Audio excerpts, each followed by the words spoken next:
आम्हाला पुण्यातच सदाशिव पेठेतून बाणेरला शिफ्ट व्हायचं होतं. मी पॅकर्स आणि मूव्हर्सच्या शोधात होतो. एक तर लॉकडाऊनमुळे कामाला माणसं मिळण्याची बोंबच सुरू होती. आमच्या दूधवाल्या भैयाने दुसऱ्या एका भैयाचा नंबर मला दिला आणि म्हणाला, वो प्रकाश श्रीवास्तव है ना, हमरे फूफा का बेटा, उसने पैकर्स मूवर्स का नया बिजनेस शुरू किया है, हिला के रख देते हैं सर वो. क्या सामान? अरे मतलब यहां से हिला के आपको जहां चाहिए वहां रख देंगे. उन लोगों को मराठी नहीं आती है सर, लेकिन काम परफेक्ट करेंगे, आप टेंशन मत लो बिल्कुल. माझ्या अकलेचे तारे आणि ग्रह कोणत्या स्थितीत होते देव जाणे. मी त्याचं ऐकून त्या प्रकाश श्रीवास्तवला काम दिलं. तो दिवस उजाडला. सकाळी 8ची वेळ ठरली होती. मी 8:30 वाजेपर्यंत वाट पाहून प्रकाश श्रीवास्तवला फोन लावून पाहिला. प्रकाश श्रीवास्तव नॉट रिचेबल. मी पोहे खाल्ले, पुन्हा फोन लावून पाहिला. प्रकाश श्रीवास्तव नॉट रिचेबल. मी चहा घेतला, पुन्हा फोन लावून पाहिला. प्रकाश Srivastava not reachable.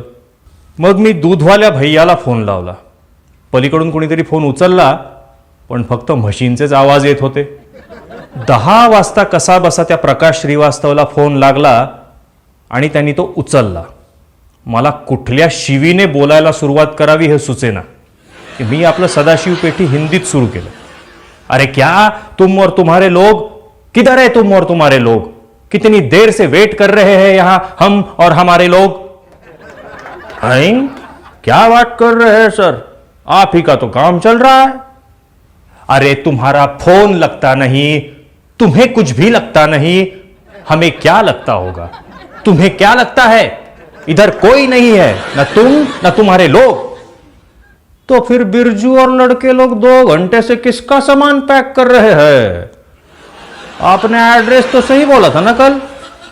Lake view residency, 8वां floor, flat number 804, building D.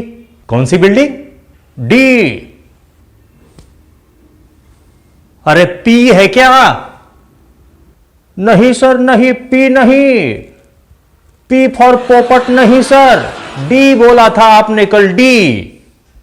जी नहीं तो हम कहां जी कह रहे हैं. जी फॉर गाय नहीं सर, डी बिल्डिंग बोला था. डी.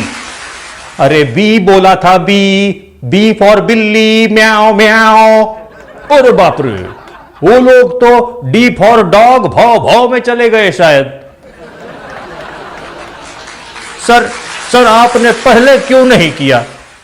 अरे क्या म्याओ म्याओ, तभी हम समझ जाते कि बी फॉर बिल्ली बिल्डिंग है. अरे भो नहीं सर, भो नहीं, म्याओ म्याओ. छोड़ो, मैं कुछ और बोलने वाला था. खैर जाने दो, बच्चे सामने हैं, हर बात का मीनिंग पूछ लेते हैं. अरे अभी करता हूं, सुनो. म्याओ म्याओ म्याओ. और दुम हिलाऊं क्या. अरे सर आप तो नाराज हो गए. रुको रुको, मैं अभी उनको फोन लगाता हूं. कॉन्फ्रेंस में ले उनको. हाँ सर, हाँ सर, हाँ सर.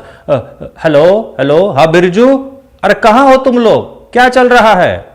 हाँ भैया, हाँ सब सामान पैक हो गया भैया, बस एक बुढ़ा बुढ़ी रह गए हैं, उनका साइज का खोखा लाने गया है आदमी. बहुत चिल्लम चिल्ली कर रहे थे, मराठी में क्या बोल रहे थे समझ में नहीं आ रहा था. उनके मुंह पे टेप लगा के कुर्सी को बांध दिया है. अरे ते डी बिल्डिंग मधले फडके आहेत. म्हातारा म्हातारी दोघेच असतात ते. त्यांना ऐकू येत नाही, दिसतही नाही नीट. अरे मुलं अमेरिकेत असतात त्यांची. कौन से स्टेट में सर. अमेरिका में हमारे जीजू के बुआ का भतीजा उधर ही है. अरे तुमको क्या करना है, तुमको क्या करना था, अब मुझे क्या करना चाहिए. इधर आओ अभी के अभी.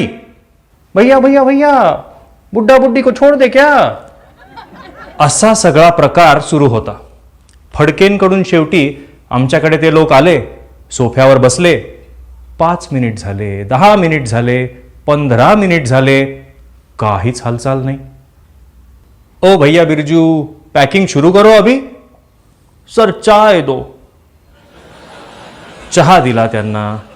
अच्छा तो चाय पीने के बाद शुरू करोगे.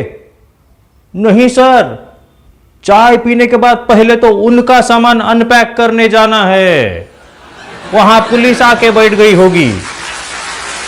आप टेंशन मत लो, कमिश्नर हमारा ही आदमी है, हम सब मॅनेज कर लेंगे। नंतर फडक्यांचं ते प्रकरण गुंडाळून 2-1 तासांनी ती लोक परत आली। 5 मिनिट झाले, 10 मिनिट झाले, 15 मिनिट झाले, काहीच हालचाल नाही। अरे पैकिंग शुरू करो अभी। सर खाना दो, अभी तो भूख लगी है बहुत, कुछ भी चलेगा, छोले भटूरे, रबडी, जलेबी, कुछ भी चलेगा, आपकी मर्जी। जेवण वगैरे सगळं यथासांग पार पडल्यानंतर कशी बशी पॅकिंगला सुरुवात झाली। पोरांची मध्ये मध्ये लुडबुड नको म्हणून त्यांना बाहेर खेळायला पाठवलं होतं, पण हा असा इतका सगळा वेळ सत्कारणी लागल्यामुळे पोरं सुद्धा बरोबर पॅकिंग सुरू होतानाच खेळून परत आली। मोठमोठी खोकी धडाधड भरली जाऊ लागली। चहाची गाळणी कुठे, माझी योगा मॅट कुठे, असं म्हणत बायको ती भरलेली खोकी पुन्हा उचकत होती, ती लोक ती खोकी पुन्हा भरत होती, अशी जुगलबंदी सुरू होती।